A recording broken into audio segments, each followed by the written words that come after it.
This channel does not promote any violent, harmful, or illegal activities. All content provided by this channel is meant for an educational purpose only. এই মুহূর্তে breaking news, great eastern trading company দিচ্ছে festive sale offer. Lucky draw কন্টেস্টে পেতে পারেন গাড়ি, two wheeler, LED TV, electric kettle, mixer grinder এবং আরো অনেক কিছু। 65% ডিসকাউন্টের সাথে 20% ক্যাশব্যাক, এছাড়াও একটা ইএমআই ফ্রি, আকর্ষণীয় এক্সচেঞ্জ অফার, 10 কোটিরও বেশি উপহার ও ক্যাশব্যাক। এই সুযোগ হাতছাড়া করবেন না। আজই আসুন আপনার নিকটবর্তী গ্রেট ইস্টার্ন ট্রেডিং শোরুমে। খুশির 100 দিন কাটুক গ্রেট ইস্টার্নের সাথে।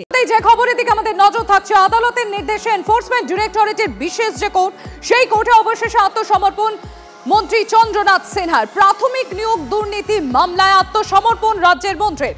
চন্দ্রনাথ সিনহাকে 7 দিনে হেফাজতে চেয়ে জিজ্ঞাসাবাদের আবেদন এনফোর্সমেন্ট ডিরেক্টরেটের।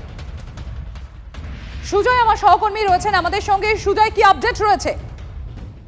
দেখো, এই দিন যে বিশেষ আদালত, সেখানে আজকে আত্মসমর্পণ করেন চন্দ্রনাথ সিনহা কারামন্ত্রী। তাকে ইডি নিজেদের হেফাজতে চেয়েছিল 7 দিনের জন্য। তার কারণ ইডির বক্তব্য ছিল যে চন্দ্রনাথ সিনহা নিয়োগ দুর্নীতিতে যুক্ত এবং তার কাছে এই দুর্নীতির টাকা গিয়েছে। কিন্তু আদালত ইডির আবেদনে সাড়া দেয়নি, তাকে জামিন মঞ্জুর করেছে চন্দ্রনাথ সিনহার এবং 10,000 টাকা ব্যক্তিগত বন্ডে জামিন দিয়েছে।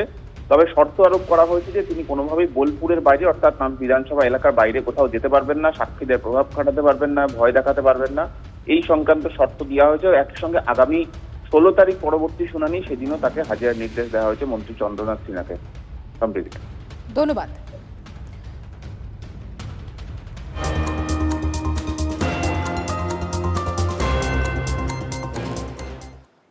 আপনাদের জানিয়ে রাখি যে খবর আপনাদের সামনে আমরা তুলে ধরছি, 16ই সেপ্টেম্বর মামলার পরবর্তী শুনানি। কারণ ইতিমধ্যেই আপনারা জানেন মন্ত্রী চন্দ্রনাথ সিনহাকে 16ই সেপ্টেম্বর পর্যন্ত বোলপুরেই থাকতে হবে। আত্মসমর্পণের পর তাকে নিজেদের হেফাজতে নেয়ার আবেদন জানায় এনফোর্সমেন্ট ডিরেক্টরেট। ইডির বিশেষ আদালতে আত্মসমর্পণ করেন মন্ত্রী চন্দ্রনাথ সিনহা। এই মামলার পরবর্তী শুনানি 16ই সেপ্টেম্বর। প্রাথমিক নিয়োগ দুর্নীতি মামলায় আত্মসমর্পণ রাজ্যের মন্ত্রী চন্দ্রনাথ সিনহার। 7 দিনের হেফাজতে নিয়ে জিজ্ঞাসাবাদ করতে চায় এনফোর্সমেন্ট ডিরেক্টরেটের আধিকারিকরা। এবং এখনো পর্যন্ত যে খবর পাওয়া যাচ্ছে, আগামী 16ই সেপ্টেম্বর মামলার পরবর্তী শুনানির দিন ধার্য হয়েছে। 16ই সেপ্টেম্বর পর্যন্তই বোলপুরেই থাকতে হবে চন্দ্রনাথ সিনহাকে। অবশেষে আদালতের নির্দেশে আত্মসমর্পণ চন্দ্রনাথ সিনহার। আপনারা জানেন এর আগে চন্দ্রনাথ সিনহাকে বেশ কয়েকবার তলব করা হয়েছিল এবং অবশেষে ইডির এই বিশেষ আদালতে আত্মসমর্পণ মন্ত্রী চন্দ্রনাথ সিনহার। ইডির বিশেষ আদালত, সেখানে আত্মসমর্পণ কারামন্ত্রী চন্দ্রনাথ সিনহার। প্রাথমিক নিয়োগ দুর্নীতি মামলা আত্মসমর্পণ রাজ্যের মন্ত্রী। চন্দ্রনাথ সিনহাকে 7 দিনে হেফাজতে নিয়ে জিজ্ঞাসাবাদ করতে চায় এনফোর্সমেন্ট ডিরেক্টরেট।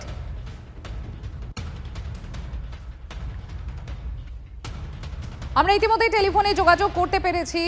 বিজেপি বিধায়ক শঙ্কর ঘোষ রয়েছেন আমাদের সঙ্গে। শঙ্কর বাবু, চন্দ্রনাথ সিনহাকে 7 দিনের হেফাজতে চেয়ে জিজ্ঞাসাবাদের আবেদন করা হয়েছে এনফোর্সমেন্ট ডিরেক্টরেটের তরফে এবং এর আগেও আমরা দেখেছি বেশ কয়েকবার তাকে তলব করা হয়, কিন্তু অবশেষে তিনি আত্মসমর্পণ করলেন। এই গোটা বিষয়টিকে আপনারা কিভাবে দেখছেন? দেখুন, তৃণমূল কংগ্রেসে এখন 3 ধরনের নেতা আছে। এক ধরনের নেতা হচ্ছে জেলে আছে, এক ধরনের নেতা হচ্ছে বেলে আছে, এক ধরনের নেতা হচ্ছে জেলে যাব বলে তৈরি আছে। তো স্বাভাবিকভাবে যে দলের পরিস্থিতিটা এরকম জায়গায় দাঁড়িয়ে আছে, আমাদের তো লজ্জা লাগে যে বিধানসভার অভ্যন্তরে মন্ত্রী হিসাবে এনারা দাঁড়িয়ে বিভিন্ন প্রশ্নের জবাব দেয়। আত্মসমর্পণ এদের করতে হবে কোর্টে, আদালতে, এগুলো তো বিচার প্রক্রিয়া। কিন্তু 2026 সালে জনগণের কাছে এদের আত্মসমর্পণ করতে হবে। যে চোর চারটার সরকার চালিয়েছে তার তো ফল এদেরকে ভুগতে হবে। আজকে ইডি কোর্টে গিয়ে আত্মসমর্পণ করেছেন, 2026-এ মানুষের কোর্টে গিয়ে আত্মসমর্পণ করেছেন। ধন্যবাদ শঙ্কর বাবু।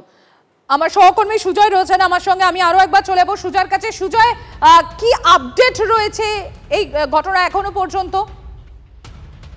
দেখো, আজকে চন্দ্রনাথ সিনহা বিশেষ ইডি আদালতে আত্মসমর্পণ করেন এবং আত্মসমর্পণ করলে যখন শুনানি হয়, সেখানে ইডির তরফ থেকে চন্দ্রনাথ সিনহাকে 7 দিনের জন্য নিজেদের হেফাজতে চাওয়া হয়েছিল। ইডির যুক্তি ছিল যে চন্দ্রনাথ সিনহা এই প্রাথমিক নিয়োগ দুর্নীতির সঙ্গে যুক্ত, আর্থিকভাবে লাভবান হয়েছেন, তার কাছে 1 কোটি টাকারও বেশি তার ব্যাংক অ্যাকাউন্টে পাওয়া গিয়েছে, সেই টাকার সঙ্গে দুর্নীতির সরাসরি যোগাযোগ রয়েছে।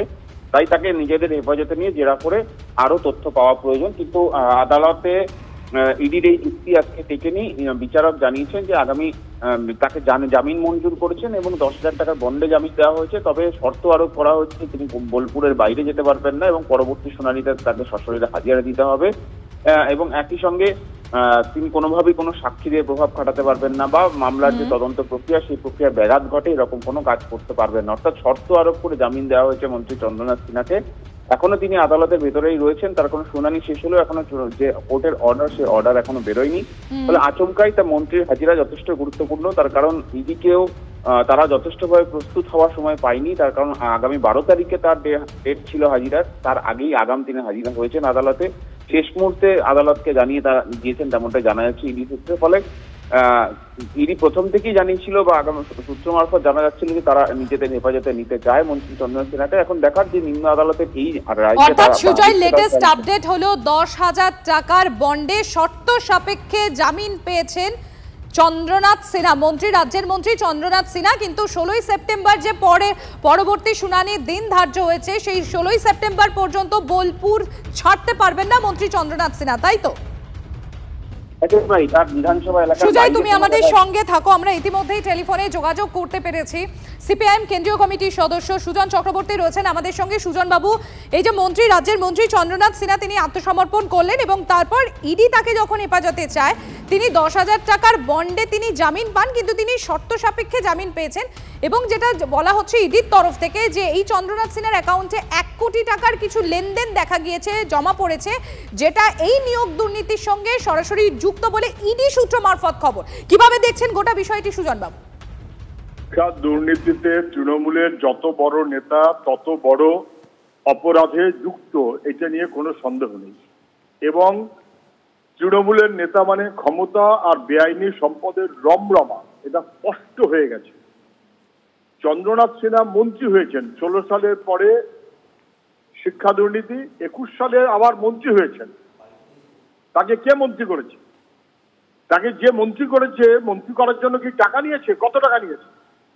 এখন মদন মিত্র বলে দেবার পর যে মন্ত্রিত্বের জন্য টাকা দিতে হয় 10 কোটি, এই কোয়েশ্চেনগুলো আসছে। তাহলে আসলে সুপ্রিমো এবং তার বাহিনী কালীঘাটকে খুশি করার মতন করে টাকার যোগান দাও, সেই কারণে টাকা তুলে দুর্নীতি করো, 25-75-এর 25 ভাগ রাখো এবং তাতে শিক্ষক লেখাপড়া জানা তাদের ভবিষ্যৎ 12টা বেজে যায় যাক। এই যে মনোভাবে তৃণমূল চলেছে বা নেতারা চলেছে, এটা সবাই জানে। চন্দ্রনাথ বাবু মন্ত্রী হয়েছেন কার বদান্যতায়? এবং তারপর আজকে উনি জামিন চেয়েছেন একটা শর্ত সাপেক্ষে, এলাকা ছাড়তে পারবেন না এইসব করিডোরে কি একটা জামিন দিয়েছে। ইডি তাকে হেফাজতে চেয়েছিল, তাহলে ইডির হেফাজতে দিলে আরো অনেক মাল মশলা বেরিয়ে যাবে।